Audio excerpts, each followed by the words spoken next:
Bueno, qué bueno poder estar acá. Un gusto poder verles. Muy buenas noches, buenas tardes, buenas noches. En este día viernes 8 de septiembre. Ya, bueno, mi nombre es Ignacio. Yo soy profesor de historia y de geografía y también soy aprendiz ministerial de la iglesia de Playa Ancha, que es parte de la Iglesia Anglicana de Chile. Y estamos haciendo esta charla de canon bíblico porque aprovechamos que este es el mes de la Biblia también. Y este es considerado el mes de la Biblia porque en septiembre fue el mes del año 1566 cuando se imprimió por primera vez la Biblia a nuestro idioma, traducida desde su idioma originales. Y eso fue en el contexto de la Reforma Protestante, o sea, hubo persecución, hubo muertos detrás de todo esto. Así que es un tesoro que podemos valorar ahora la Biblia en nuestro idioma.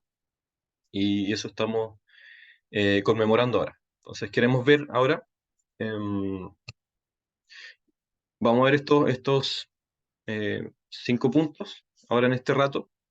Una pequeña introducción del tema. Vamos a ver el Antiguo Testamento en Oriente, en la Iglesia Primitiva de Oriente, el Antiguo Testamento en la Iglesia Primitiva de Occidente, y después vamos a ver cómo se formó el Nuevo Testamento. Y la última parte vamos a ver algunas preguntas o comentarios que puedan surgir de acá. ¿Sí? Le voy a pedir a Gabriel si es que puede mantener el chat libre para que puedan ir comentando los que quieran. ¿Sí? Pueden ir comentando, haciendo preguntas por mientras por el chat, pero al final vamos a destinar un tiempo para hacer preguntas o comentarios ya abiertos por micrófono. ¿Sí? Eh, Puede que sea un tema un poco denso. Hay mucho que decir acá, hay muchas cosas, pero traté de resumirlo a lo más relevante eh, y lo más entendible. Bueno, eso, partamos con la introducción. Esta charla se trata sobre el canon bíblico, ¿cierto? Como de dónde salió la Biblia. Eso es lo que quería expresar. Partamos entendiendo a qué nos referimos por canon. Canon viene de la palabra griega, canon, que significa literalmente vara o regla. Ya, y esta palabra se ha usado en la iglesia, en la historia de la iglesia, para referirnos a una regla de fe o también al listado de escritos de libros que son reconocidos por la iglesia como libros revelados por Dios, que son autoridad para la iglesia. Porque nosotros básicamente hemos sido conocidos como el pueblo del libro, la Biblia, ¿cierto? Biblia significa conjunto de libros, y el canon es lo que fija o regula cuáles son los libros que están dentro y cuáles no, porque eso es algo que se ha tenido que debatir. ¿Sí? Eso. Bueno, dentro de la introducción también comentar que cuanto al canon del Antiguo Testamento, nosotros conocemos un Antiguo Testamento que son 24 libros. En nuestra Biblia protestante, al menos nuestra Biblia evangélica, la Reina Valera, por ejemplo, vamos a encontrar con 24 libros del Antiguo Testamento. Em, Ahí está la ley, los profetas y los salmos. ¿Cierto? Y esto se conoce como el canon hebreo también. Es el mismo canon que tienen los judíos. Lo que para nosotros es el Antiguo Testamento, para ellos es su Biblia. Y, ¿Y de dónde salió este canon? ¿De dónde salió el Antiguo Testamento? Bueno, Flavio Josefo, que es un historiador judío, él mismo explica que el pueblo judío o hebreo ha preservado la historia con mucha rigurosidad. Son los sacerdotes, los profetas, los que se han encargado de escribir la historia del pueblo de Dios porque tratan de transmitir cómo es que Dios se ha comunicado con su pueblo. Entonces siempre han tratado de ser muy rigurosos con este aspecto, de explicar o de dejar por escrito lo que el pueblo de Dios vivió, lo que vieron con sus propios ojos. Ellos son testigos oculares y la misma Biblia del Antiguo Testamento dice, esto es lo que nuestros padres vieron, o esto es lo que el pueblo vio, son cosas, siempre eran cosas públicas que después pasaban a ser escritas para que las nuevas generaciones lo entendieran. No hay así como momentos que pudiéramos definir así como en tal año se definió el canon, ¿no? Sino que fue algo que se fue dando progresivamente por medio de lo que dejaban escritos los sacerdotes, los escribas, los profetas del pueblo de Dios. Bueno, Ahora, comentando otras cosas del Antiguo Testamento, también parte de la introducción.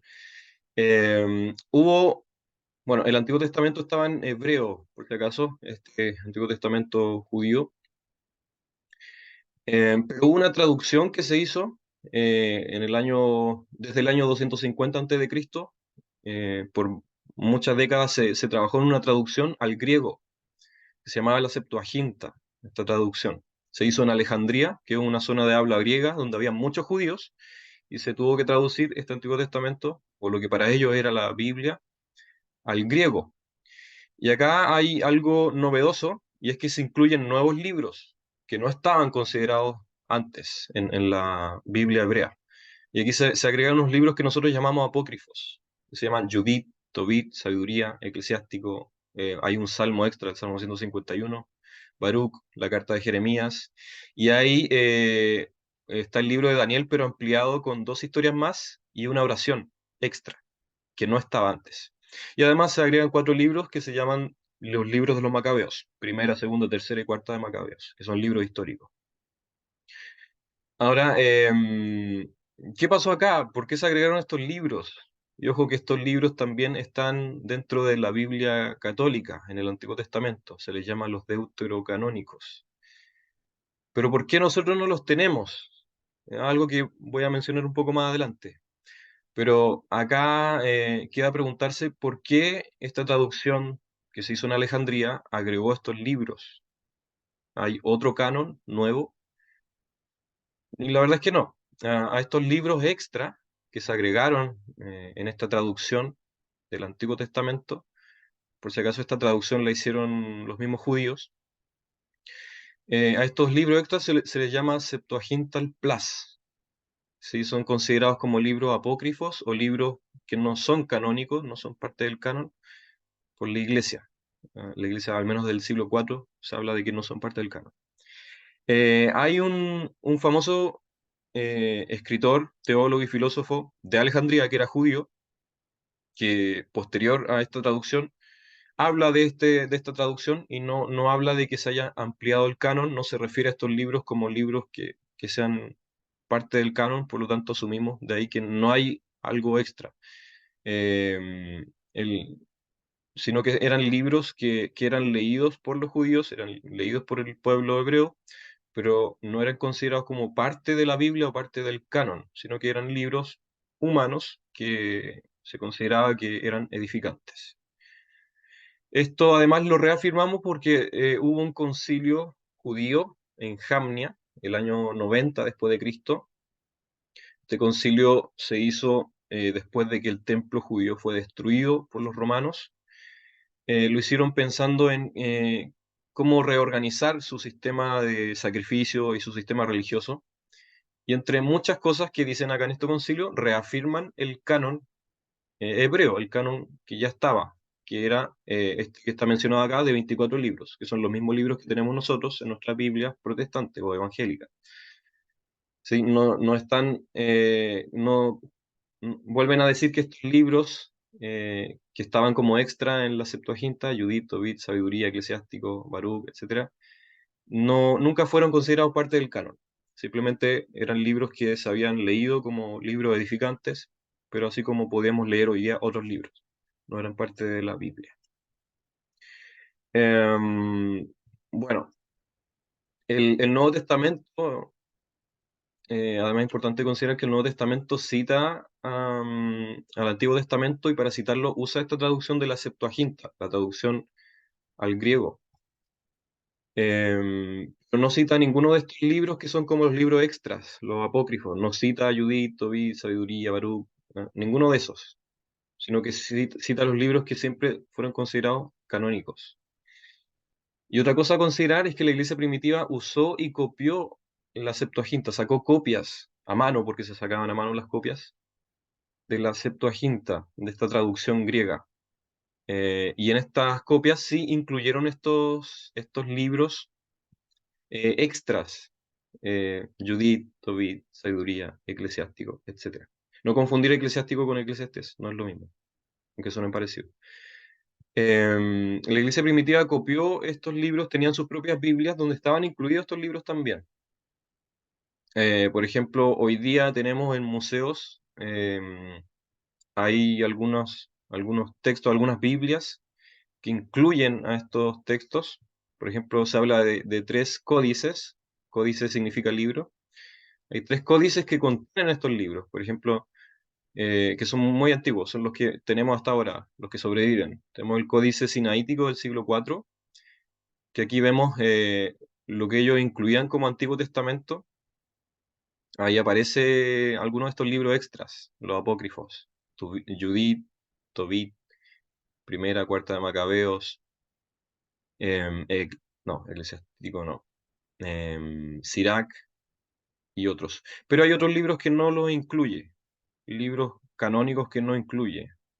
Si no está Éxodo, Levítico, Deuteronomio, Josué, etcétera.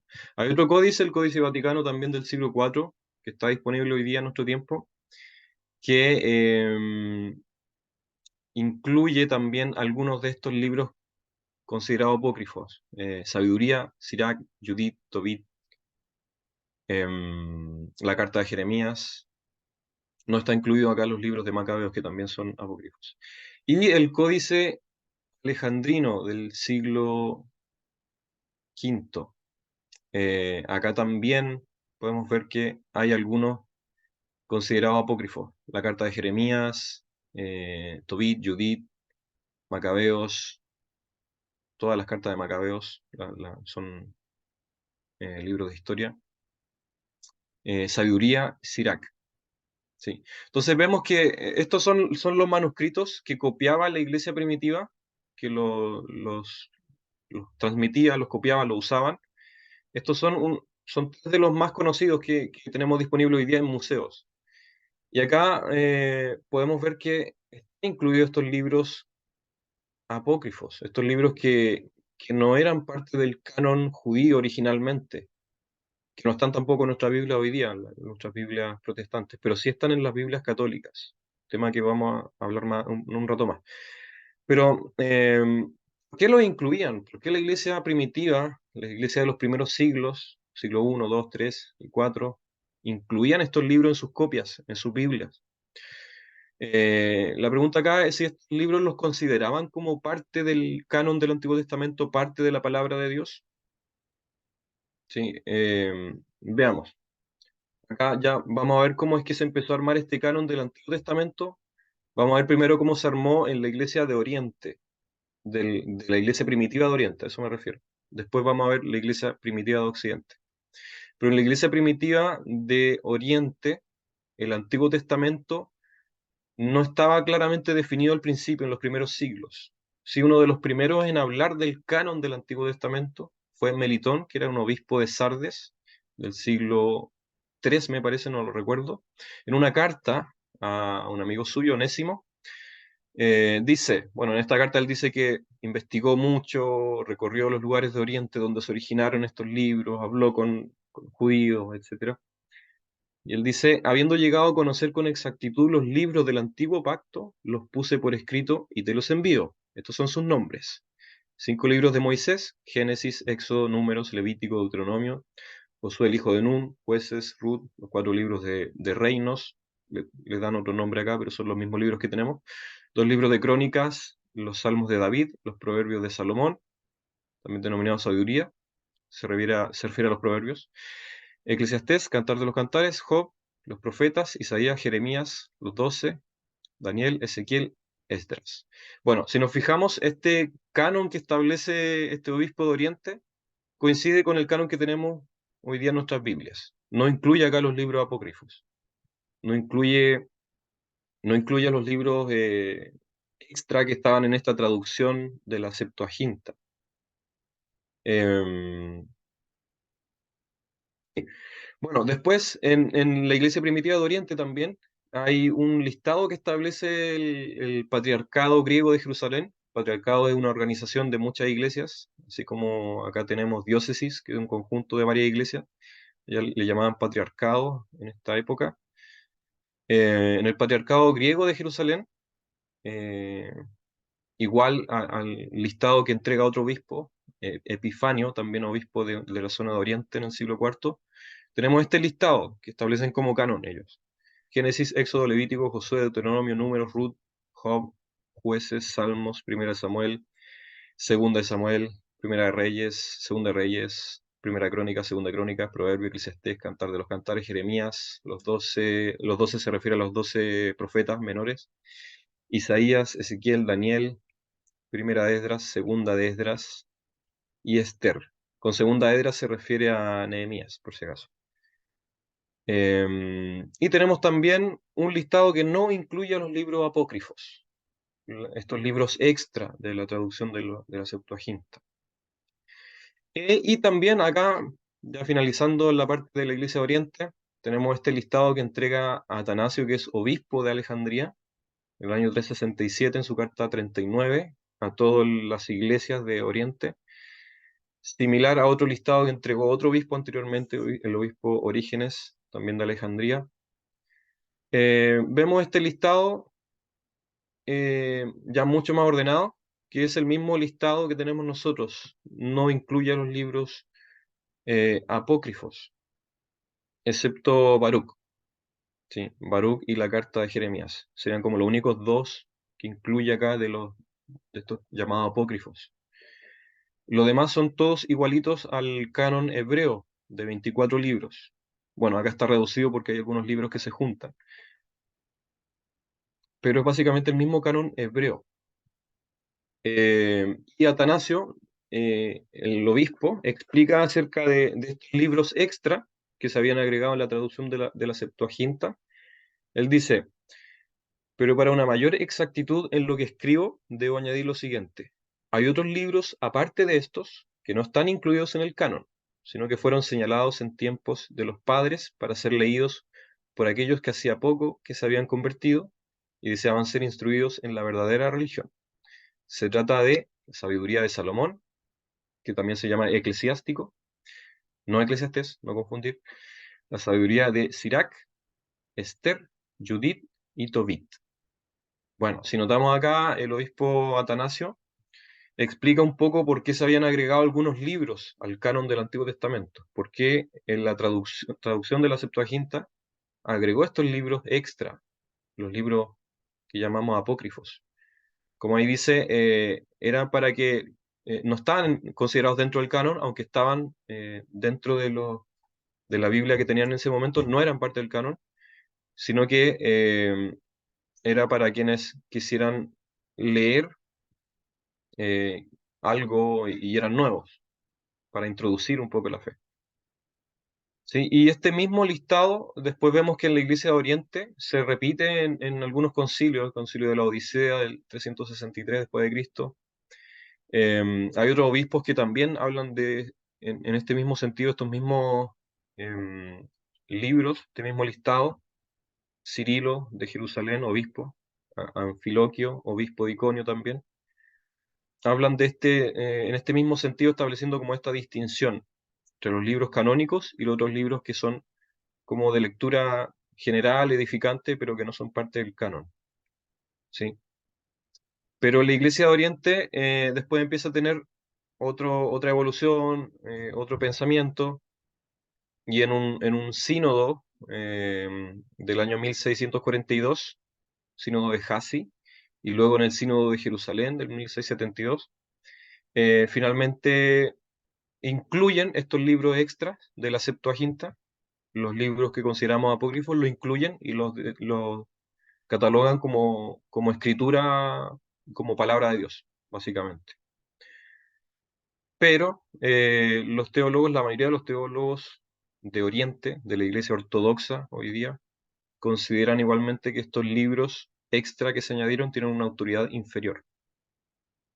Sí, una autoridad que no es igual a los del canon hebreo. Bueno, ahora pasamos a la Iglesia de Occidente. Pasó con el Antiguo Testamento en la Iglesia de Occidente. Con la Iglesia de Occidente nos referimos a toda la zona de habla latina, la zona de Europa, ¿sí? La zona de Oriente, la Iglesia de Oriente nos referimos a todas las iglesias que están en el continente de Asia y parte de África. A eso se le llama Iglesias de Oriente, que hoy día, bueno, después, mucho tiempo después se separaron y formaron otra iglesia que es la llamada hoy día Iglesia Ortodoxa. Pero la evolución en la Iglesia de Occidente fue un poco diferente, y está marcada por un estudioso, un erudito, conocido como Jerónimo de Estridón. ¿Sí? Él hizo una traducción de todo el Antiguo Testamento al idioma más hablado de ese momento, que era el latín. ¿Sí? Pero antes de que existiera Jerónimo, que él hizo todo esto en el siglo IV, antes de eso, antes de este siglo, en la iglesia primitiva de Occidente, no había claridad en cuanto a los padres de la iglesia primitiva, nos referimos a los maestros, los pastores. No había claridad en fijar un límite preciso de lo que era el canon del Antiguo Testamento, o lo que la iglesia consideraba canon del Antiguo Testamento, porque los judíos tenían un canon muy definido, que eran los 24 libros, dejando fuera estos libros extra de la Septuaginta. Pero antes de eso, como mencioné antes, la iglesia primitiva eh, usaba la traducción de la Septuaginta, que era la Biblia del Antiguo Testamento en griego, usaba esa traducción, y al hacer uso de esa traducción no distinguía entre los libros canónicos y los libros no canónicos o de menor autoridad, como estos libros extra. No hacía distinción, una porque no había mucho conocimiento lingüístico o histórico de eso, y se citaba de forma indefinida. Además, se citaban otros libros que no eran parte de la Septuaginta, como Primera de Enoc o, por ejemplo, Cuarta de Esdras, que eran libros que no estaban dentro de la Septuaginta, no eran parte de ningún canon judío del Antiguo Testamento. Entonces no había mucha claridad respecto a eso, por desconocimiento más que nada. Pero este erudito, Jerónimo de Estridón, o conocido como San Jerónimo en la Iglesia Católica, también es conocido como el, el maestro de las traducciones. Este personaje era un teólogo, pastor también, presbítero, que era experto en lenguas y experto en traducción bíblica.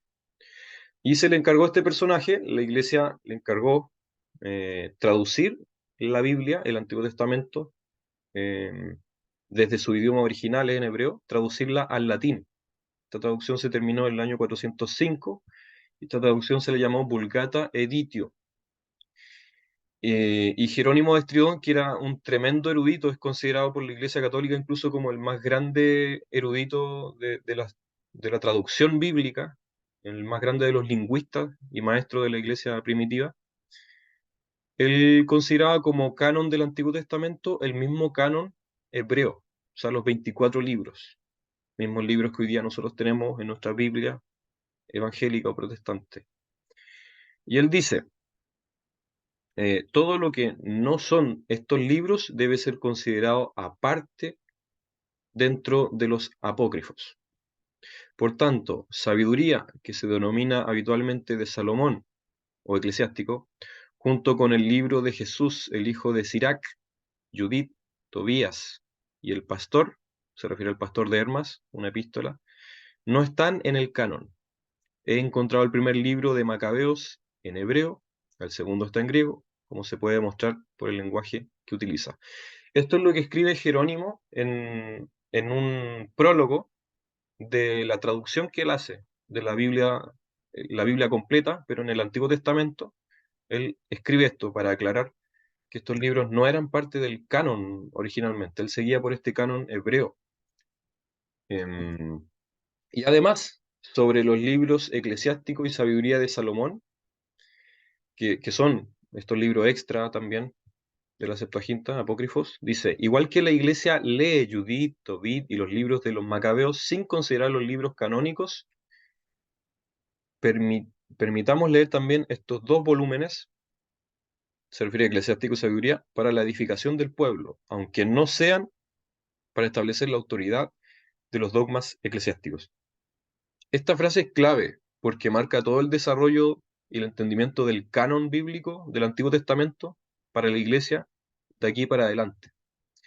Aquí es muy claro este tipo que es experto eh, era el más grande erudito de su tiempo, en este sentido, en la traducción bíblica, en ser lingüista, y es muy claro en decir que estos libros extra que tenía la Septuaginta no eran considerados libros canónicos, pero que sí la iglesia los leía, pero los leía como cualquier libro humano, como hoy día podemos nosotros leer un libro de Timothy Keller, un libro de Spurgeon, y son libros edificantes, sí, pero sabemos que no son palabra de Dios, no son libros canónicos. Así también Jerónimo dice, permitamos que se lean estos libros para edificación del pueblo, como leer cualquier libro en realidad, pero no para establecer autoridad de los dogmas o de la doctrina de la iglesia.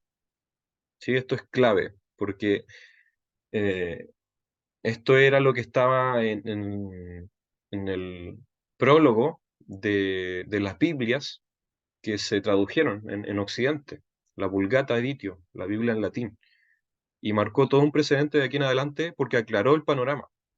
Aclaró que sí, la Iglesia había usado estos libros, lo había incluido dentro de sus listados, pero haciendo la aclaración, la distinción de que estos libros no son canónicos, no son autoridad.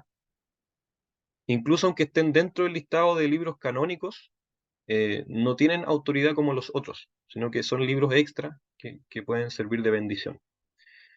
Bueno, hubo otros personajes dentro de Occidente, como San Agustín, o Agustín de Hipona. Hubo concilios también, el concilio de Hipona, concilio de Cartago del año 397, el sexto concilio de Cartago del año 419, el obispo de Roma, o lo que la Iglesia Católica dice que fue el Papa de Roma, Inocencio I, luego el obispo Gelasio también de Roma. Igual incluyeron a los apócrifos en el listado de libros del Antiguo Testamento. A pesar de la distinción que había hecho Jerónimo, y estos libros no tienen autoridad como los libros del canon, son libros de edificación general, pero igual estaban en los listados de libros del Antiguo Testamento que consideró la Iglesia en los concilios.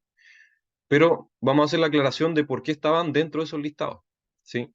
Después de esto, después del siglo V en adelante hasta la Edad Media, no hubo mayor discusión de este tema, no se hablaba, no hubo polémica, no se hablaba no había una preocupación de establecer un límite claro o de por qué estaban estos libros ahí y por qué no.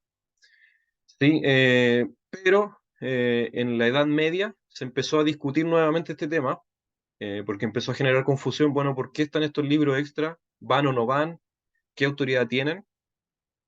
Y acá yo quise poner una frase de un teólogo de la abadía de San Víctor, Hugo se llama el que fue el que estaba a cargo de la abadía de San Víctor en el siglo XII, que él vuelve a reafirmar lo que dijo San Jerónimo, el traductor de la Biblia al latín. Dijo, también hay en el Antiguo Testamento otros libros que se leen en la iglesia, pero no se inscriben en el cuerpo del texto o en el canon de libros con autoridad.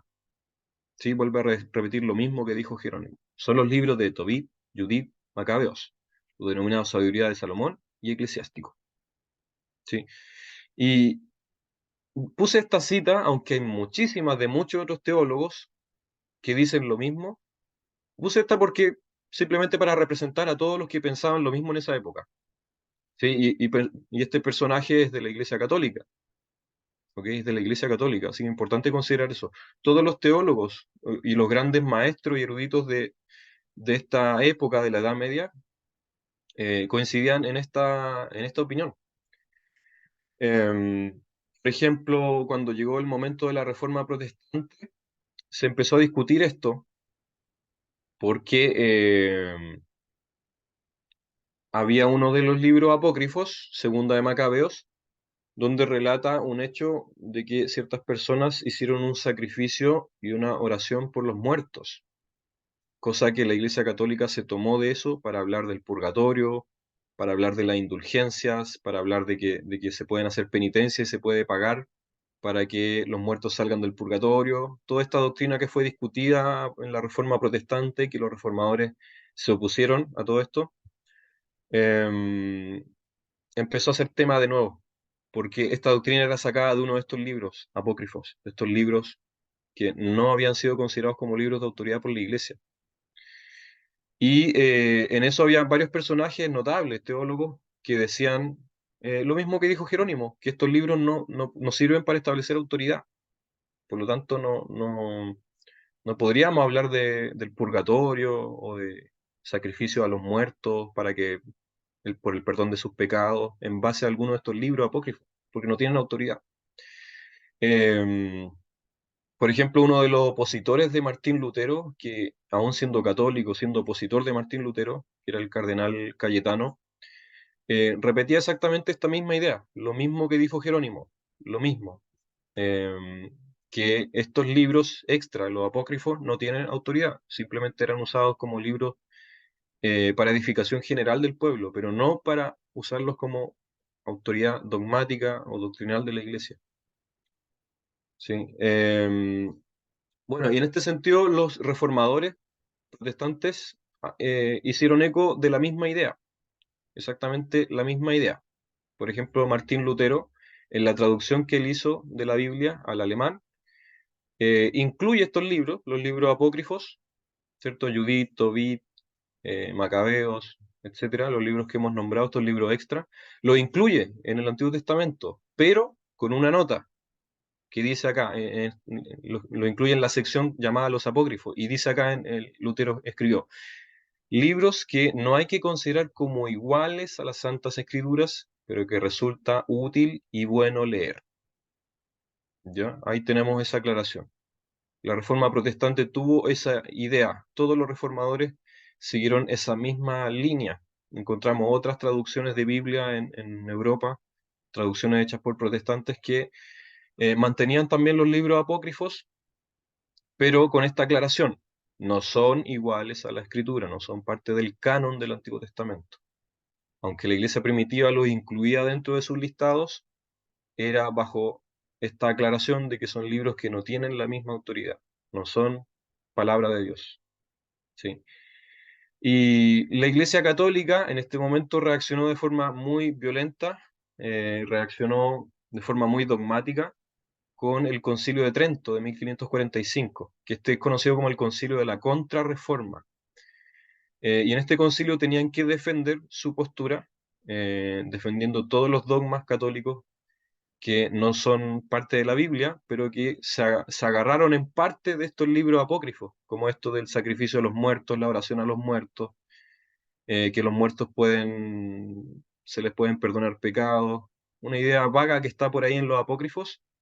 Se agarraron de eso con todo, con uña y diente, para decir en el Concilio de Trento que estos libros, los apócrifos, sí eran parte del canon, pasando por alto completamente toda la tradición cristiana que decía que no lo eran, pasando por alto lo que dijo San Jerónimo, pasando por alto lo que dijeron los otros eruditos que citamos acá, por ejemplo, este de la Abadía de San Víctor, donde establece una distinción entre los libros que estaban dentro de este listado de la Iglesia, pero que no tenían autoridad.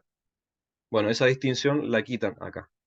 Y finalmente la Iglesia Católica, desde el Concilio de Trento, establece de forma muy dogmática que quien no acepte estos libros como parte del canon del Antiguo Testamento sea considerado un hereje y anatema, o sea, un maldito. Y desde ese momento es que la Iglesia Católica enfatizó mucho la importancia y la autoridad igual de estos libros, los apócrifos, que hoy día los encontramos en las Biblias canónicas en una sección que se llama deuterocanónicos, que significa el otro canon. O sea, son parte del canon.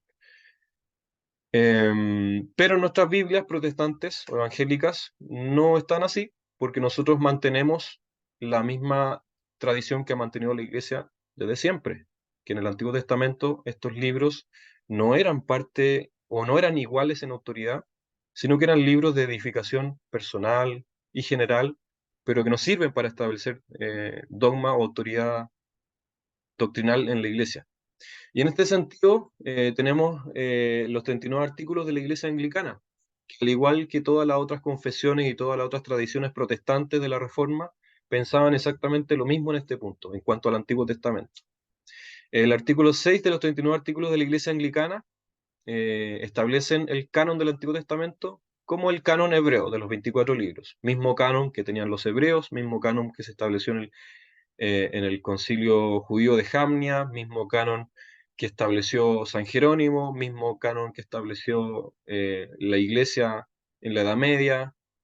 em, y sobre estos libros extra o estos libros apócrifos, la Iglesia Anglicana, al igual que Lutero, igual que los otros reformadores, dice, y los otros libros, como dijo Jerónimo, la Iglesia los leerá como ejemplo para la vida e instrucción acerca de la conducta, pero no se utilizarán para formular ninguna doctrina. Estos son los que siguen: el tercer libro de Esdras, el cuarto libro de Esdras, el libro de Tobías, el libro de Judith, el resto del libro de Esther, había una añadidura de Esther, el libro de Sabiduría o Eclesiástico, Jesús hijo de Sirac, el profeta Baruch, el canto de los tres jóvenes en Daniel, las historias de Susana y de Bel y el dragón, que también eran una añadidura de Daniel, la oración de Manasés, el primer libro de Macabeos, el segundo libro de Macabeos. Es decir, todos estos libros que eran considerados extra, o sea, que eran apócrifos, eh, simplemente, al igual como dijo Jerónimo, se pueden leer, pero como ejemplo o algo así, pero no para formular doctrina o dogma de la iglesia. ¿Sí? Eso ha sido la opinión de la iglesia primitiva de forma casi unánime, desde Jerónimo en adelante. El único cambio lo hizo el Concilio de Trento, el Concilio de la Contrarreforma, que le dio mucho énfasis en añadir estos libros, em, en usarlos como autoridad igual a los otros libros, pero aún así dentro del concilio no hubo unanimidad. Dentro de la discusión del Concilio de Trento hubo varios teólogos que repetían esta misma idea que tuvo la Iglesia siempre, de que estos libros apócrifos no son canónicos, no son autoridad y nunca fueron considerados iguales a la Escritura. Pero finalmente el concilio, las autoridades del concilio, igualmente decidieron imponer este tema de que eran iguales en autoridad, por un tema político de la época, en la Reforma Protestante. Bien, eso en cuanto al Antiguo Testamento. Ahora el Nuevo Testamento es algo más breve, porque es más sencillo. Acá hay unanimidad en todas las iglesias en cuanto al Nuevo Testamento. Lo que dije del Antiguo Testamento, aquí hay algunas distinciones. La iglesia ortodoxa tiene un canon, la iglesia católica tiene otro canon y nosotros como protestantes tenemos otro canon. Pero hay fundamentos de por qué tenemos ese canon, que es lo que expliqué recién. Hay una tradición de la iglesia que nosotros seguimos. Nosotros no introducimos ninguna novedad. Nosotros no hacemos ninguna innovación, solo simplemente seguimos la tradición que estableció la Iglesia siempre y que es lo mismo que los judíos pensaron también, es el mismo canon judío. Em, bueno, en cuanto al Nuevo Testamento, aquí sí hay unanimidad. Estas tres grandes tradiciones cristianas, ortodoxos, católicos y protestantes, tenemos el mismo canon. Y es que el Nuevo Testamento fue básicamente escrito por testigos oculares, o sea, por fuentes primarias. En la historia se conoce como fuentes primarias a las personas que fueron partícipes de los hechos, que estuvieron en ese contexto y que vivieron muy de cerca los hechos. Y el Nuevo Testamento fue escrito por testigos oculares. Eh, bueno, el Nuevo Testamento no fue escrito de una sola pieza, sino que son diferentes libros que se escribieron en diferentes épocas para diferentes comunidades cristianas, dependiendo de la necesidad. Pero todas estas comunidades cristianas siempre reconocieron estos libros como auténticos, como verdaderamente escritos por los testigos que vieron los hechos, eh, y como libros que eran palabra de Dios. Bueno, además es importante notar que el Nuevo Testamento y todas las copias manuscritas, todo esto se hacía a mano, todas estas copias, eh, tuvieron muchísimas más copias que cualquier otro libro de la antigüedad. O sea, hubo más de 5.600 más o menos manuscritos, o sea, copias del Nuevo Testamento que hay en la antigüedad, de los cuales muchos todavía se preservan en diferentes idiomas. En este momento, el manuscrito más antiguo que permanece vivo todavía es del año 125, más o menos después de Cristo, que es una pieza del Evangelio de Juan.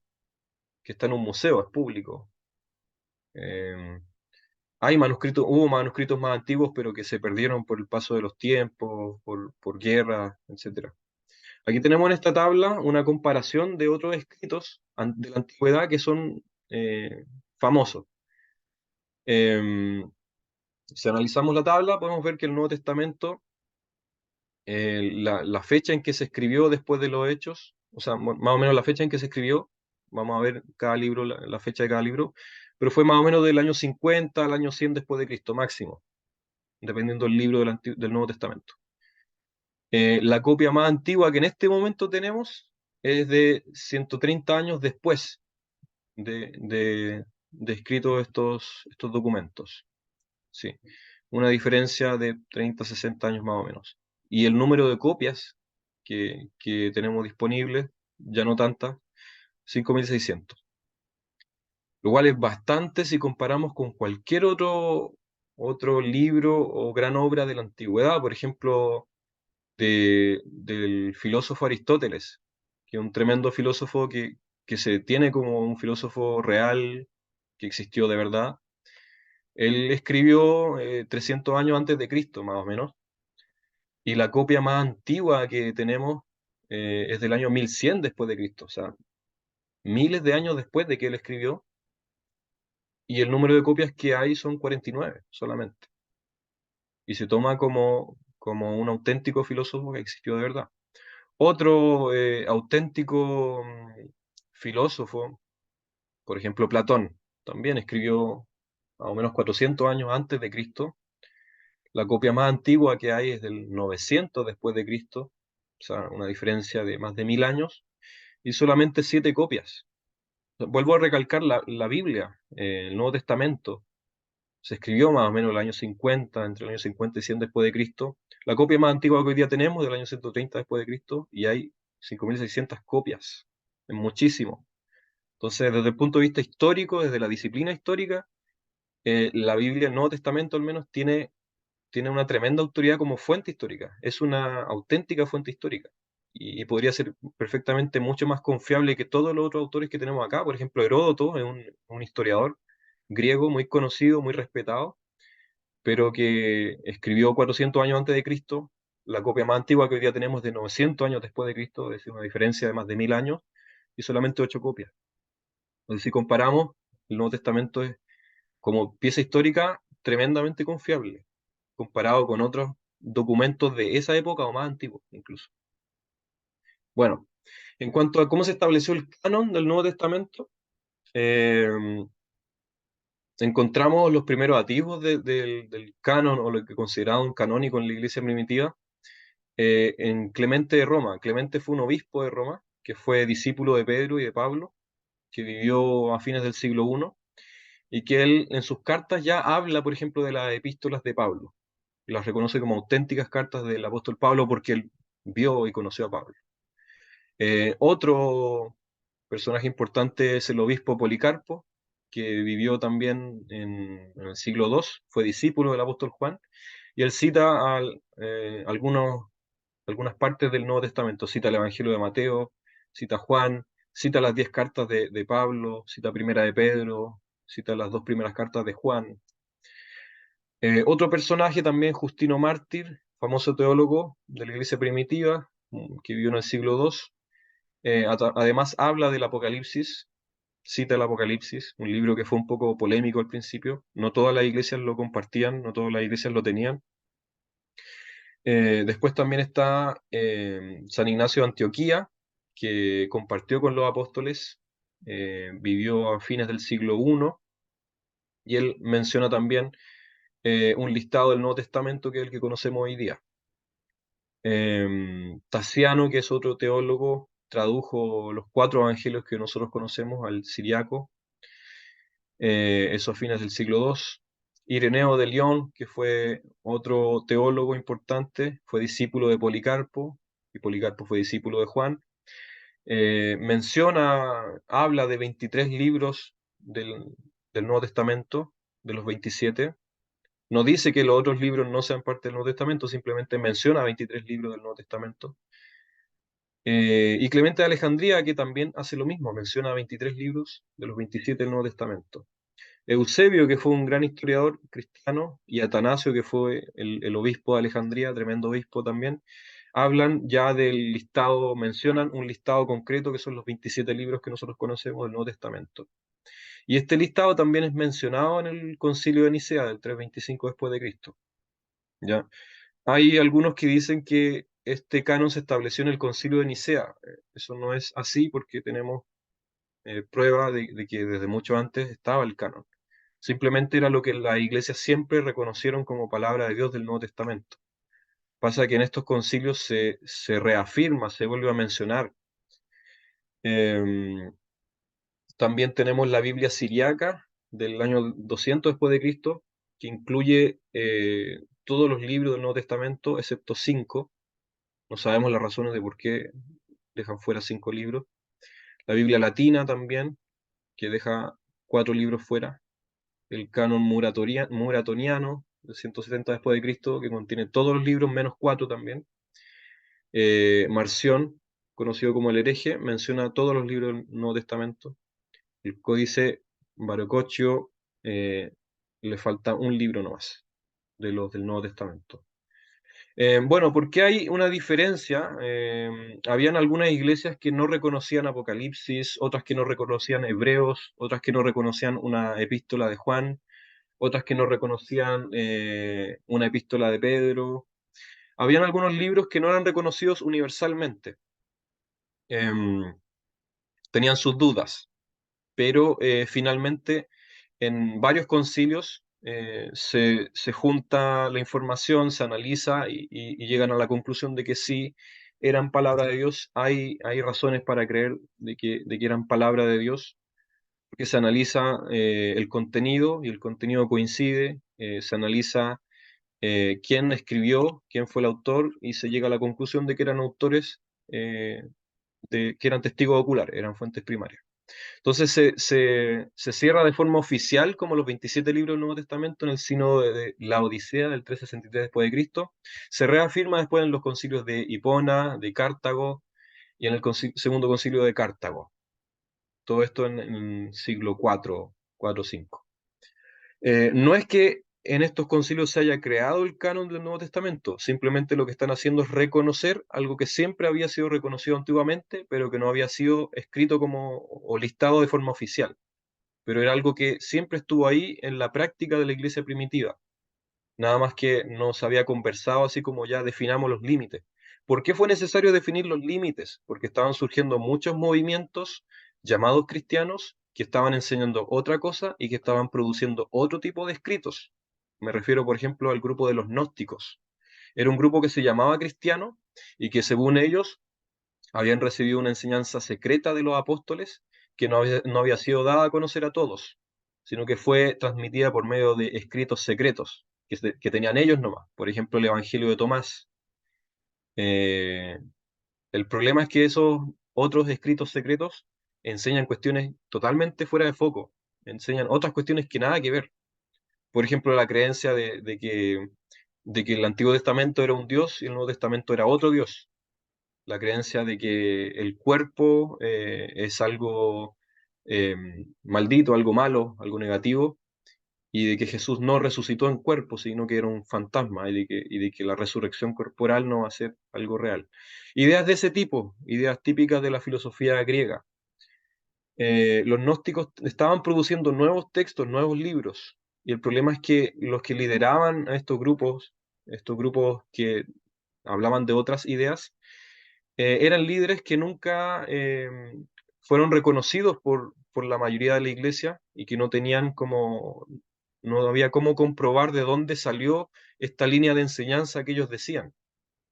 Por ejemplo, todos los obispos que eran parte de la iglesia y que eran reconocidos como auténticos obispos, habían sido establecidos por otro obispo anterior que había sido a su vez establecido por un apóstol. Hay una línea de sucesión, se habla de la línea apostólica, donde el apóstol Pablo, por ejemplo, nombró como obispo a Clemente de Roma y Clemente de Roma después tuvo un sucesor y después hubo otro sucesor y estamos hablando de una línea autorizada, una línea de obispos, de pastores y de maestros, que es una línea autorizada, una línea reconocida por todos los demás obispos, por toda la iglesia, y que continúa una misma enseñanza y que continúa una línea de autoridad dentro de la iglesia, y que se puede comprobar que hay una sucesión de que este personaje fue enseñado, discipulado por tal personaje, que a la vez fue discipulado por Juan, o por Pablo, o por Pedro. Hay una línea sucesoria. Pero estos grupos, los grupos gnósticos, los que enseñaban otras cosas, otro evangelio, no tenían ninguna conexión con la iglesia en ese sentido. No se sabe de dónde salieron. No podían demostrar que habían sido discípulos de un discípulo de un apóstol, por ejemplo. Entonces, por eso fue necesario establecer de forma oficial y ya más seria cuáles son los libros y cuáles no del Nuevo Testamento. Y por eso se armaron estos concilios, porque estaban surgiendo muchos otros libros, pero que hablan totalmente de otra cosa. Entonces así se definió finalmente el canon de los 27 libros. Acá tenemos los 27 libros del Nuevo Testamento, con el año aproximado en que fueron escritos, según el consenso de eruditos cristianos y no cristianos, ¿ya? Porque esto también se puede establecer por medio de, de evidencia histórica.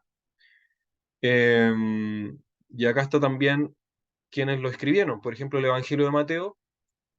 Ojo, que esta es un promedio de lo que dicen muchos eruditos en qué año fue escrito. Cerca del 80 o 90 después de Cristo. Fue escrito por el apóstol Mateo, que fue testigo de los hechos. El Evangelio de Marcos, ahí sale el año 68, 70 más o menos después de Cristo, escrito por Marcos, que fue discípulo de Pedro. El Evangelio de Lucas, escrito por Lucas, también testigo ocular. El Evangelio de Juan, escrito por el apóstol Juan, testigo de los hechos. El Evangelio de Hechos, escrito por Lucas, también un testigo. La carta a los romanos, escrita por el apóstol, testigo también. La carta a los corintios, Pablo, testigo. La carta a los gálatas, el apóstol Pablo, también un testigo. Y así también pasa con la carta a los efesios, la carta a los filipenses, la carta a los colosenses, la carta a los tesalonicenses, la carta a Timoteo.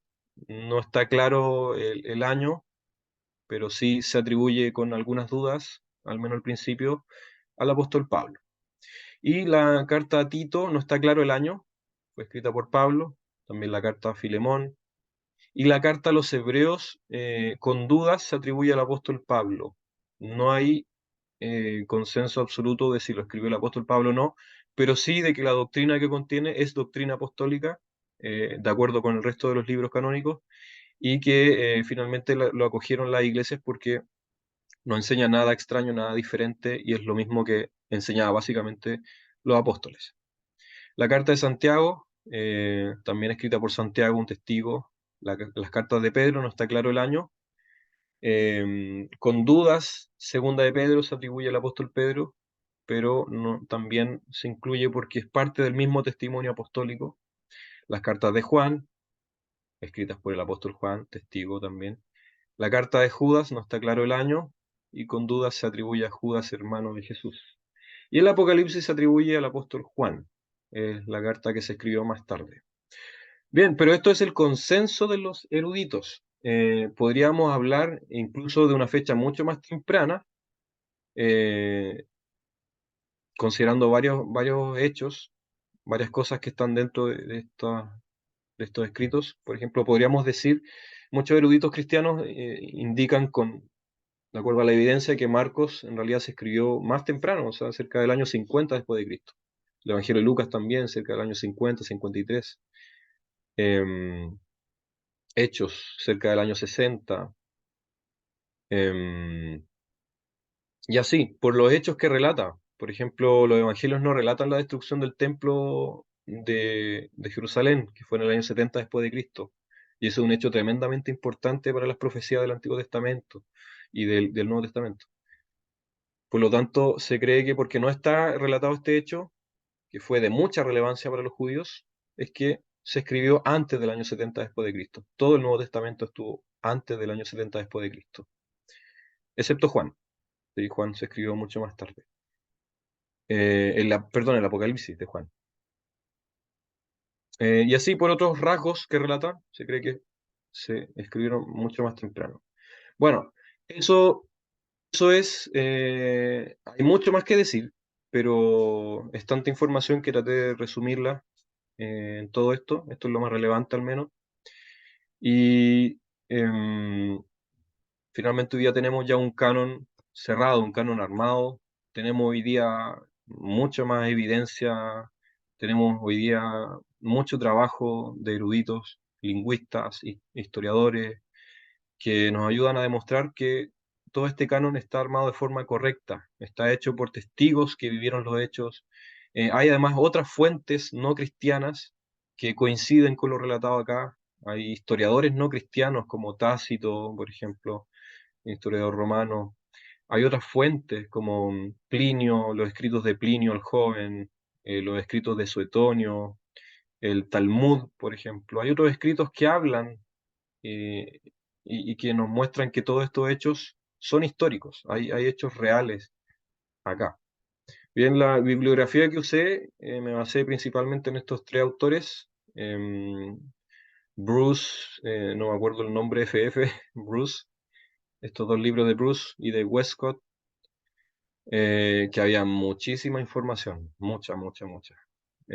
Yo no soy experto en bibliología, pero con lo que mi formación de profe de historia pude acá hacer una investigación basada en estos personajes principalmente. Bueno, eso, yo no sé si fue mucha información o fue muy rápido, pero me imagino que hay dudas. No alcancé a poner todo por tema de tiempo también, pero dejo abierto ahora la palabra. em, Dejo abierta la palabra para dudas y después vamos a cerrar con una oración del libro de oración común. Muchas gracias Ignacio, te pasaste. Yo sé que fue un arduo trabajo ahí tener que aunar todas las fuentes, la información, pero un poco también es darnos a nosotros herramientas, ¿no? Herramientas de cómo defender el canon bíblico, la historicidad del canon bíblico. Bueno, Sí. si alguien tiene preguntas, comentarios, pueden reactivar ahora sus micrófonos por ustedes mismos. Ustedes se desmutean y pueden hacerla. Em, ya está permitido que se desmuteen. Así que, por favor, está abierta. Marcela, esa. ¿Te Ah, desmuteaste, yo, Marcela? no, más que todo agradecer, hoy estuvo buenísima la charla y sabes qué, lo que pasa es que bueno, en este tiempo mucha gente es como que quieren socavar la Biblia y ese detalle que contaste tú acerca de que se escribía en esos tiempos habían 5.800 copias en un tiempo tan temprano es un antecedente muy potente. Así que gracias, pues. Sí, Buenísima la charla. gracias, qué bueno que fue de bendición. Mm. Vamos, creo que la Pauli levantó antes la mano que el Benja. Después viene el Sí, Benja, después la Coté. Dale, Paulina. Muchas gracias, Ignacio, por la excelente charla. Mi duda más que nada va,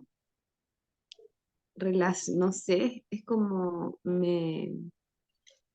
cuando al principio el canon bíblico fueron añadiéndose estos nuevos libros, los apócrifos, y, y ponían ahí como nota al margen que no se consideraran como autoridad.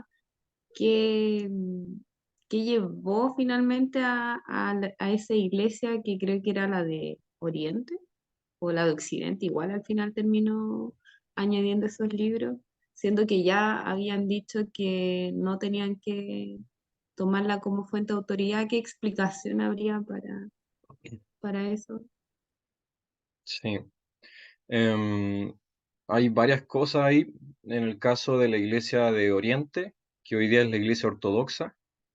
em, bueno, el primero que habló del canon o de un listado fue Atanasio, el obispo de Alejandría, del año 300 y tanto. Y él deja fuera a la mayoría de los libros apócrifos, solamente incluye dos. Incluye dos.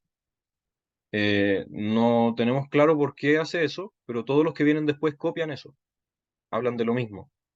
Yo creo, especulando, que una porque Atanasio es autoridad, y si lo dice Atanasio es como por algo.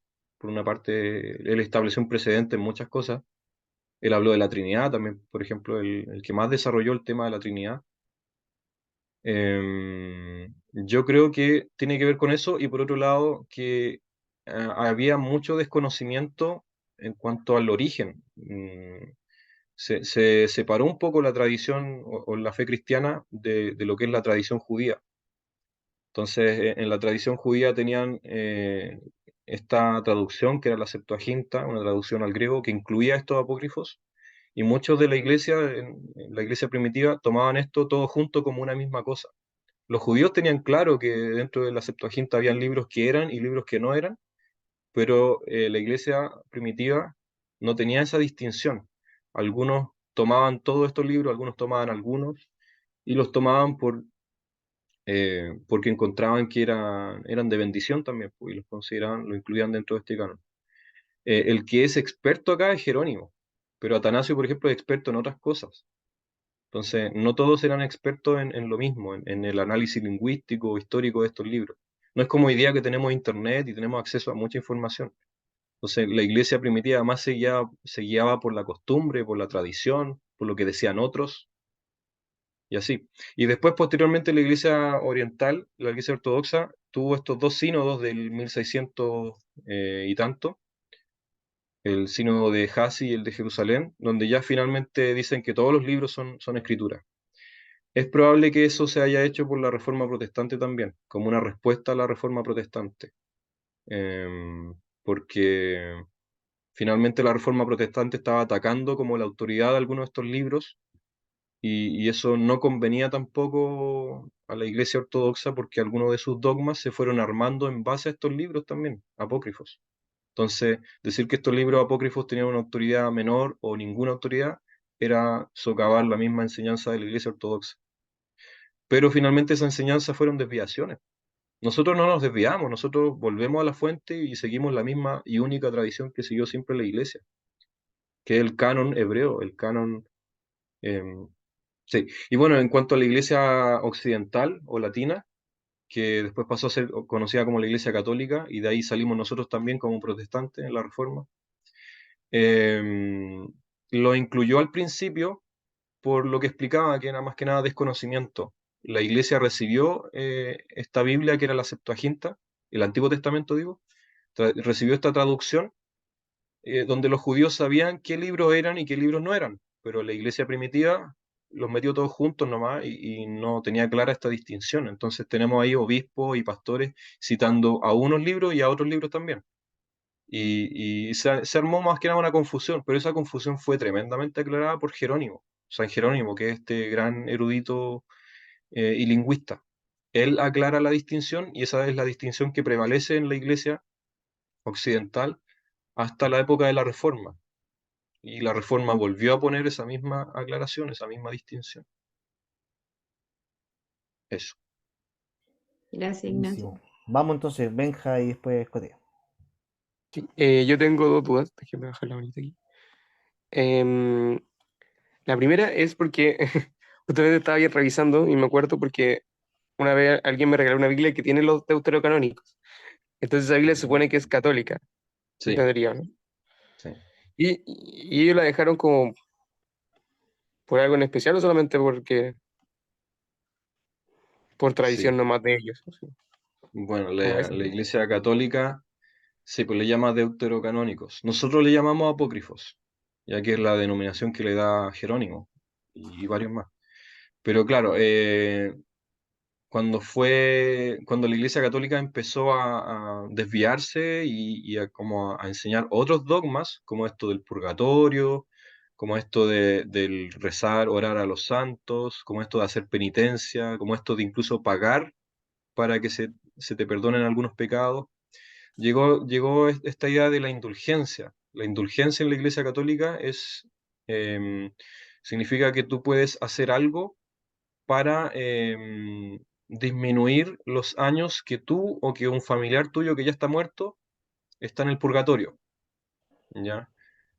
Bueno, antes aclarar qué es el purgatorio, no sé si todos saben, pero en la Iglesia Católica se entiende que el purgatorio es el lugar a donde se van los que son pueblo de Dios o son cristianos, pero no se portaron tan bien y les quedaron Claro, como algunos pecados. En el purgatorio van para que sean limpiados esos pecados y ahí pasen al cielo. como de Entonces, tránsito, un dato de tránsito. claro, entonces la Iglesia Católica empezó a desarrollar más esa doctrina y a decir que incluso tú podías pagar dinero o hacer algunas penitencias para hacer que un familiar tuyo salga antes del purgatorio. Y a Mm, decir incluso que el Papa tenía autoridad para liberar almas del purgatorio.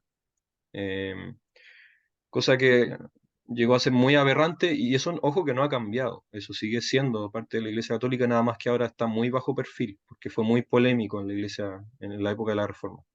Entonces, muchas de estas doctrinas no, obviamente no están en la Biblia, pero si hay una cosita, se toman de una pequeña cosita de la Biblia, no, no es la Biblia en realidad, de estos libros apócrifos. Segunda de Macabeos relata una historia de unos judíos que hicieron sacrificios y oraciones a hermanos suyos, hermanos de la fe, que habían muerto. Hicieron estos sacrificios y estas oraciones para que a ellos se les perdone el pecado y pasen a estar con Dios. Entonces la Iglesia Católica se toma eso para decir, ve, ahí está hablando del purgatorio, ahí está hablando de la indulgencia, ahí está hablando de la oración a los santos y de los sacrificios, de la oración a los muertos, perdón, y de las penitencias que se pueden hacer para liberar a los muertos del purgatorio. La Iglesia Católica se toma de eso, pero además de otras cosas de tradición oral que se fue como desviando. Entonces, mm, es eso y otras cosas más que la Iglesia Católica toma y se defiende con todo para decir que eso es Biblia también, en la Reforma Protestante, en la época de la Reforma. Es ya. importante para la Iglesia mantener eso como Biblia porque eso sostiene sus dogmas. Uno de esos es el do del purgatorio, que es súper relevante para ellos. Eh, Eso. Y además citan escritos de los padres de la iglesia primitiva, pero los sacan de contexto. Porque los padres y algunos concilios incluyen estos libros en sus listados del Antiguo Testamento, pero los incluían teniendo en mente esta distinción que hace Jerónimo, de que hay Mm, libros que sí y libros que no son autoridad, simplemente son libros para edificación e instrucción general, como cualquier libro humano. Es por eso ya. que quedaron en la Biblia católica y es por una razón política, por el tema de la reforma protestante. Voy a fijarme en qué hice solamente por mera curiosidad de, de saber si esto no es. O sea, de cachar como qué es lo que está como Sí, ahí.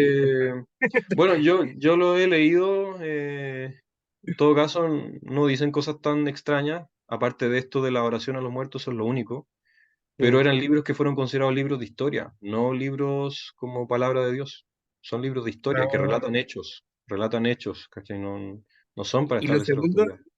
la Sí. segunda duda que tenía era, en este canon, em, tiene, o sea, quizás sea de ignorancia nomás, pero ¿el orden en el que están los libros tiene como un fin histórico? ¿O se estableció el orden en el que iban?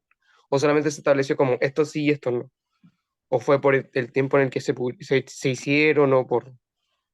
Ah, bueno, en el Antiguo Testamento, te refieres a eso, ¿no? El Antiguo Testamento. O Claro, o sea, a todo.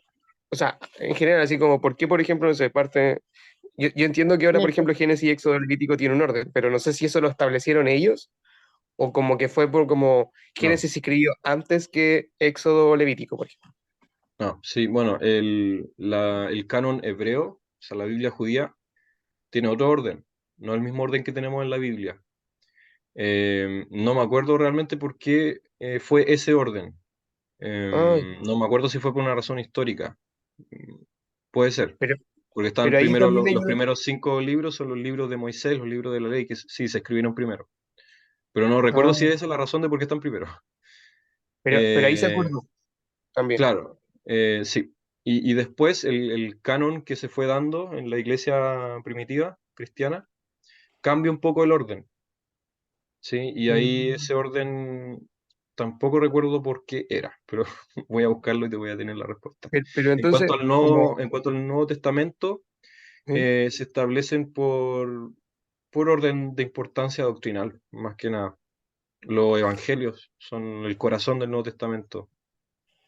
y después Ya. vienen las epístolas, y después al final van quedando los libros que en algún punto, en algún momento fueron discutidos. Por ejemplo, Apocalipsis está al final porque se estableció ahí, no todas las iglesias lo tenían, no todas las iglesias lo aceptaban.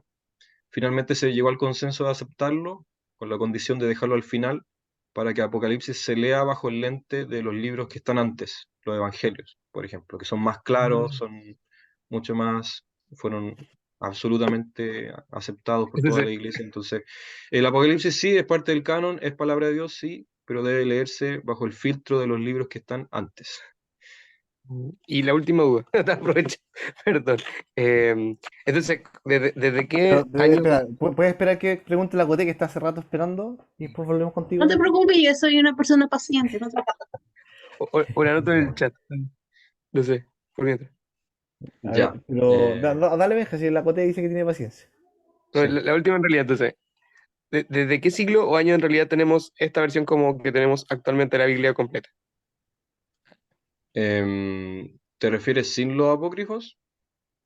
Claro, o sea, la O... versión que tenemos nosotros que usamos en la iglesia anglicana pues, como Ah, completa ya, en esa versión.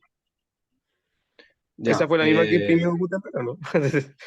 No, la Biblia de Lutero, la de Gutenberg, todas esas Biblias tenían los apócrifos, pero con la nota Ah, aclaratoria de que estos libros no son autoridad, sino que son solamente para lectura y edificación general, pero no autoridad. Todas las Biblias de la Reforma tenían esos libros, incluidas las Biblias impresas en Inglaterra, en Alemania, en todas, todas, todas. Quienes mm, fueron dando más énfasis a no incluirlas, incluso ni siquiera con la nota aclaratoria, fueron los calvinistas. Bueno, nosotros igual somos calvinistas, sí, pero nos referimos, por ejemplo, a Ginebra. En Ginebra le ponían mucho énfasis a, si tú quieres leer estos libros apócrifos, los vamos a imprimir aparte.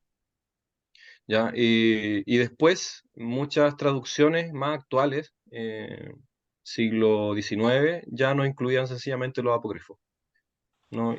Ahora tenemos Biblias que no lo incluyen, a menos que tú seas católico. Pero no se les llama ya te da apócrifo real. ahí, se les llama deuterocanónico ahí. Pero, por ejemplo, en los 39 artículos de la Iglesia Anglicana, ahí está especificado que están estos libros que se recomienda leer, pero ojo que no son autoridad. ¿Sí? Y esa es la tradición protestante que hubo siempre, siempre. Ya. Muchas gracias por la paciencia y la respuesta, Ignacio. Sí, de nada. Dale, Coté, ahora sí. Cote. Yo tengo una pregunta porque algo que me llama la atención, que habiendo Jesús con 12 discípulos, ¿cierto? ¿Por qué hay tan pocos libros de los otros discípulos, de los otros apóstoles, quiero decir? Por ejemplo, ¿por qué no hay un libro, por ejemplo, de Andrés o Bartolomé, por decirte? Eso es lo que me llama la atención. Mm. Buena pregunta. Sí, y es que no todos ellos escribieron, ni tampoco vieron la necesidad de escribir, ni tampoco Jesús les ordenó explícitamente que escribieran, porque es un contexto social donde la gente no, mayoritariamente no leía ni sabía leer, sino que las cosas se daban de forma oral. Y eso era lo que tenía más peso. O sea, en nuestra época todos sabemos leer y para nosotros la palabra escrita es muy relevante, pero incluso en nuestra época, en zonas rurales, donde no hay mucha educación, la palabra oral tiene peso. Por ejemplo, yo cuando he visto zonas rurales, la gente hace tratos de palabra y que valen y los consideran como válidos. Y para Ujú. nosotros hacer un trato de palabra es como nada. ¿Sí? No, es como, no puede tener ningún valor. Pero en estas zonas, que también eran de ese tipo de cultura, la oralidad era muy potente, tenía mucho peso y eso valía más que lo escrito, porque además el testimonio oral es mucho más emotivo, es mucho más cercano y, y bueno, las personas podían creer más cuando veían a alguien cara a cara que les estaba contando algo, viendo, leyendo su expresión y todo. Por eso es que no hay tanto escrito de los nuevos de todos los discípulos, pero sí por, por la providencia divina, por la voluntad de Dios y porque Dios dirigió las cosas, aún así hubo apóstoles que escribieron lo que nos cuentan los primeros historiadores de la iglesia, por ejemplo, de por qué se escribió el Evangelio de Marcos, que se cree que fue de los primeros que se escribió, es porque las iglesias que recibían el testimonio de Marcos y de Pedro, porque eran muy unidos, Marcos y Pedro, le pidieron a Marcos que por favor les dejara escrito todo lo que les contó, como para volver a repasarlo, porque fue tan bueno, tan bonito, tan impresionante que querían tenerlo ahí como retratado para siempre. Y fue esa la razón de por qué Marcos escribió el Evangelio de Marcos, según los primeros historiadores. Em, y así, en el fondo, y eso se empezó después a sacar copias y a distribuir por todas las iglesias, y se empezó a masificar. Y así también por la guía divina y la guía de Dios, otros escribieron. Por ejemplo, Mateo era una persona muy letrada y muy ordenado, que necesitó también registrar los hechos. Lucas es otro personaje muy letrado, médico, muy ordenado, que se dedicó a hacer una investigación y la escribió para bendecir a la iglesia, básicamente. Ellos pero principalmente usaban la oralidad. Ellos predicaban y iban de pueblo en pueblo predicando. Temas que se dieron cuenta de que era bueno también dejarlo por escrito para recordarlo, repasarlo y distribuirlo a otros. Porque además consideramos que ellos no tenían el Nuevo Testamento, tenían el Antiguo Testamento. Esa era la Biblia que tenían. Y toda su predicación se basaba en el Antiguo Testamento. Ellos demostraban que Jesús era el Cristo con el Antiguo Testamento. Entonces tampoco veían mucha necesidad a agregar algo si ya estaba el Antiguo Testamento que hablaba de Cristo y ya lo decía todo. Básicamente el Nuevo Testamento son comentarios y añadiduras al Antiguo Testamento, porque el Evangelio es el mismo, la palabra de Dios es una, Dios es uno, nada más que por medio de Cristo se aclara más el Antiguo Testamento. Entonces no vieron tanta necesidad de escribir algo cuando ya tenían la palabra. Por ejemplo, cuando el apóstol Pablo dice, toda escritura es inspirada por Dios, es útil para enseñar, para redarguir, exhortar, instruir. Cuando él escribió eso no existía el Nuevo Testamento, como lo tenemos hoy día. Lo que tenían era el Antiguo Testamento. Y cuando él dice que toda escritura es útil para enseñar y para hacerte íntegro en la salvación, estaba hablando del Antiguo Testamento. Entonces, bastaba con el Antiguo Testamento. Más este plus que era lo que pasó con el Mesías. Pero Dios permitió que quedara por escrito para nosotros, porque ya han pasado muchas generaciones y, y la palabra escrita se preserva más que la oral. En todo caso, en la oralidad no había nada diferente o nada nuevo de lo que está escrito en el Nuevo Testamento. El Nuevo Testamento que tenemos es el testimonio apostólico oral, pero pasado a una hoja, pasado por escrito. Y eso es palabra de Dios y fue considerado palabra de Dios por toda la iglesia primitiva, porque no era un mensaje de ellos, no lo inventaron ellos, sino que es transmitir el Evangelio. Mm. Eso. Bueno, gracias Ignacio. Y Oye, también, Gabriel, ¿esto perdón, está Cote. grabado? Sí, está ¿Me grabado. lo podía enviar para enviárselo a mi mamá, por fin? Justo ahora lo vamos a cortar. Pero quería decir que, parece que Rosa quiere decir algo, pero antes de eso, igual es maravilloso recordar que lo que tenemos en la Biblia es palabra inspirada por Dios y de alguna u otra manera dirigida, empoderada por el Espíritu Santo, ¿no? Es el Señor el que, por medio de su Espíritu, abrió el entendimiento, trajo la capacidad de escribir, redactar, confirmó los roles de los apóstoles, los testigos oculares, y podemos confiar que lo que ahí hay es palabra viva de Dios, ¿cierto? Así que gracias al Señor por eso. Vamos, Rosa, y luego Ignacio ahí para ir terminando. Vale, Rosa. Ya. Una pregunta, desde que se comenzó a escribir la Biblia hasta que se terminó, ¿cuánto tiempo pasó ahí? Bueno, en el caso del Nuevo Testamento, el Evangelio que creemos que el que primero se escribió, el Evangelio de Marcos. Los que lo fechan más temprano es cerca del año 40 o 45 después de Cristo. Es decir, más o menos 10 años después de que falleció Jesús y ascendió a los cielos. Y la fecha más tardía del Nuevo Testamento es el Apocalipsis, que lo escribió el apóstol Juan cerca del año, a fines del siglo I, o sea, cerca del año 100, un poquito antes.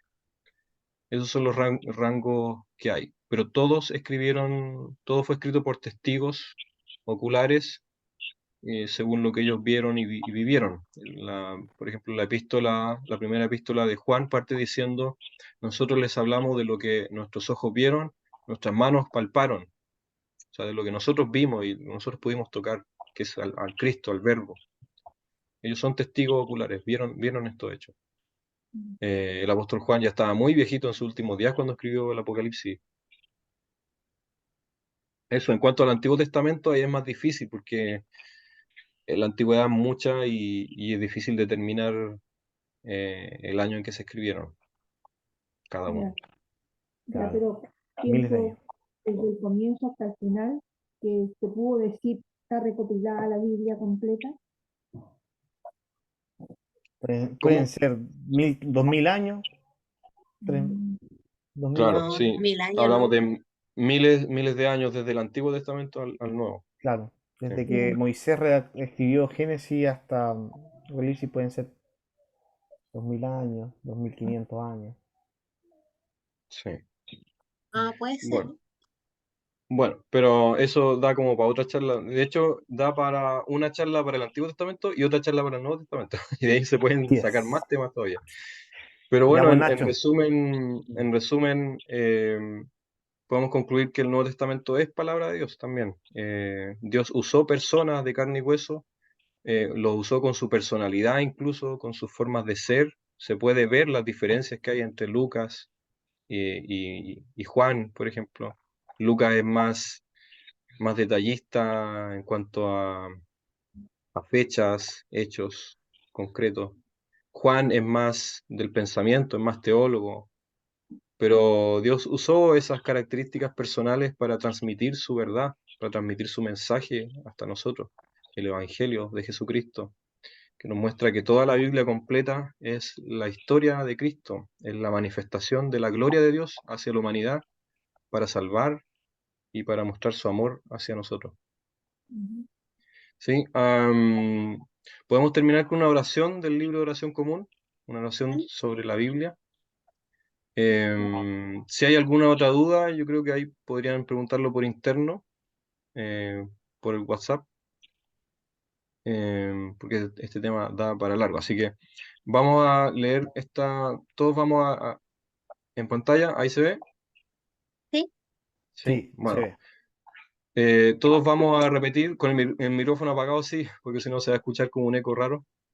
Apaguen sus micrófonos y cada uno en su casa vamos a leer en voz alta y de todo corazón, analizando y pensando la letra, vamos a orar esta oración que está en el libro de oración común, que dice así: Bendito Señor, que hiciste que la Santa Escritura se escribiesen para nuestra enseñanza, concede que de tal manera las oigamos, las leamos, las consideremos, las aprendamos y las examinemos cuidadosamente, que podamos asimilarla en nuestro interior, para que por medio de la paciencia y del consuelo de tu santa palabra, abracemos y conservemos hasta el fin la esperanza bendita de la vida eterna, que tú nos has dado en Jesucristo nuestro Salvador. Amén. Amén. Amén. Gracias, Señor. Vamos a tener esto.